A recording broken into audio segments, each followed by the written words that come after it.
วันที่27สิงหาคม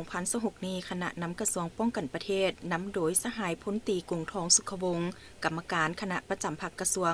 รองรัฐมนตรีกระทรวงป้องกันประเทศพร้อมคณะได้นำเอากระตาดอกไม้และกระตาของขวัญเข้าอวยพรสหายเหงียนมิงเติมเอกอัครราชทูตวิสามัญผู้มีอำนาจเต็มแห่งสาธารณรัฐสังคมยงเวียดนามประจำสาธารณรัฐประชาธิปไตยประชาชนลาว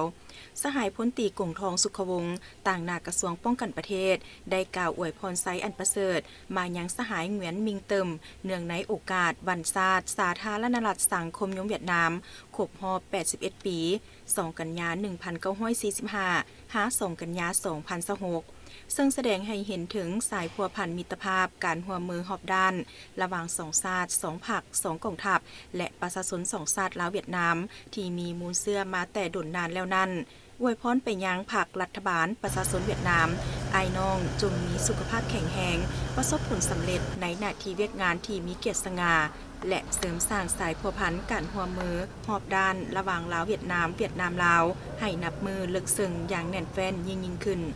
สหายเหงียนมิงเติมได้แสดงความขอบใจมายังคณะนำกระทรวงป้องกันประเทศพร้อมคณะที่เห็นได้ความหมายความสำคัญของวันชาติสาธารณรัฐสังคมเวียดนามที่หมุนเวียนมาครบรอบ81 ปีพร้อมทั้งได้ตีราคาสูงต่อมูลเสื้อสายพัวพันอันสนิทแน่นระหว่าง2 ชาติ2 พรรค2 กองทัพและประชาชน2 ชาติลาวเวียดนามลาวที่ย้ำใดก็มีมูลเสื้อในการพัวพันร่วมมือกันอย่างสนิทแน่นและสืบต่อเพิ่มพูนคุณสร้างด้วยความมั่นคงทะนงแกนจากนั้นสหายพลตรีกรุงทองสุขวงศ์พร้อมคณะยังได้เข้าอวยพรหัวหน้าองค์การที่ปรึกษาทูตฝ่ายป้องกันชาติแห่งสาธารณรัฐสังคมยงเวียดนามประจำสาธารณรัฐประชาธิปไตยประชาชนลาวตื่มอีกโดยการต้อนรับของสหายพันเอกพิเศษฝานหิวถังหัวหน้าองค์การที่ปรึกษาทูตป้องกันชาติสาธารณรัฐสังคมยงเวียดนามประจำสาธารณรัฐประชาธิปไตยประชาชนลาวพร้อมด้วยคณะ